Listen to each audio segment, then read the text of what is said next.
embodied suburban mischief as Brad Taylor on the beloved 90s sitcom Home Improvement, is once again mired in allegations that paint a starkly different portrait, one of aggression and instability. A former girlfriend has secured a 5-year restraining order against the 44-year-old actor, detailing a chilling July incident where he allegedly punched her in the head during a playful exchange gone awry. This latest chapter in Bryan's troubled post-fame life underscores a pattern of domestic turmoil that has shadowed him for years, transforming the once wholesome teen idol into a figure of cautionary headlines. The altercation, as outlined in court documents, unfolded on July 3 in a moment that spiraled from intimacy to injury. The woman, whose relationship with Bryan lasted a fleeting 3 months, described biting his nipple in jest, a light-hearted act that allegedly provoked a violent response.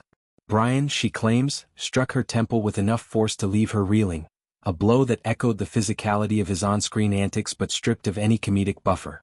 Days later, tensions boiled over into a verbal maelstrom where threats of lethality hung in the air. "Shut the F.K. up or I'm gonna shut you up," he reportedly snarled, his words laced with menace that chilled her to the core. In the heat of the moment, Bryan allegedly seized their shared dog, barricading himself in a room and pummeling the door until it splintered, a visceral outburst that mirrored the fragility of his unraveling composure.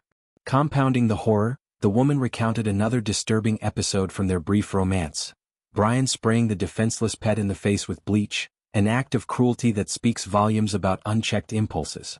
Fear for her safety prompted her to alert authorities, leading to the restraining order that mandates Bryan maintain a 100-yard distance from her home and workplace. It's a legal shield in a life she describes as terror-stricken, a far cry from the scripted squabbles of Home Improvement's Taylor household, where Tim Allen's grunts and Bryan's pranks were family fare.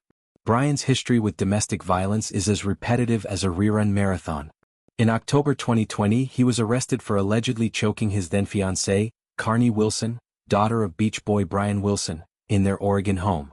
The incident, which Bryan later dismissed as blown out of proportion amid thin-walled townhome acoustics, resulted in felony and misdemeanor charges. Opting for a plea deal in 2021, he copped to menacing and fourth-degree assault, emerging with misdemeanors that he framed as bureaucratic overreach. "The police throw a bunch of counts at you because they want you to plead to something," he told The Hollywood Reporter, his tone laced with resignation rather than remorse. Yet the physicality he downplayed, screams escalating to shoves, left scars beyond the legal ledger. This wasn't an isolated flare-up. Just this January, Bryan faced cuffs again in Myrtle Beach, South Carolina, for second-degree domestic violence after allegedly pummeling another woman and vowing her demise. Mugshots from that arrest captured a disheveled man, face etched with scratches and crimson welts, a visual testament to the chaos. The case lingers in limbo, a pending specter that amplifies the restraining order's gravity. From Oregon's verdant suburbs to South Carolina's coastal sprawl, Bryan's relocations seem less escapes than echoes of a cycle unbroken. To understand Bryan's descent, one must rewind to Home Improvement's heyday. Airing from 1991 to 1999, the show was a cultural touchstone, blending slapstick with heartfelt lessons on fatherhood and folly. Bryan, as middle son Brad, the hot-headed gearhead with a knack for vehicular mishaps, charmed with his lanky frame and wry smirks. Co-starring alongside Jonathan Taylor Thomas and Taran Noah Smith, he navigated adolescence under the tutelage of Tim Allen's bombastic tool man, whose real-life conservatism clashed with the set's progressive undercurrents. Bryan left after 5 seasons to chase film roles, appearing in The Fast and the Furious, Tokyo Drift and TV gigs like The Kingdom, but Hollywood's fickle spotlight dimmed. By his 20s, substance abuse crept in, alcohol, then harder edges, eroding the boy-next-door sheen. Post-improvement, Bryan's life veered into volatility.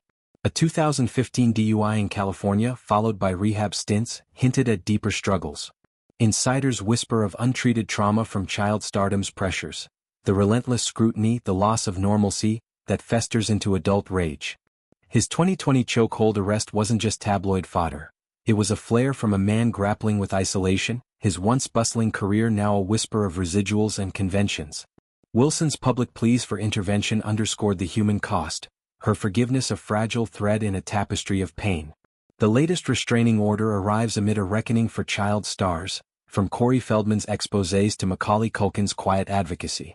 Bryan's allegations, punches, threats, animal cruelty, evoke Euphoria's underbelly more than K&B's wholesome hardware aisles. The woman's testimony, detailing the bleach incident's sadism, evokes visceral revulsion, a stark pivot from Brad's harmless hot wiring hijinks. Legal experts note the 5-year span as unusually robust, signaling judicial wariness of recidivism. Bryan, through reps, has yet to respond, his silence deafening in an era of performative apologies.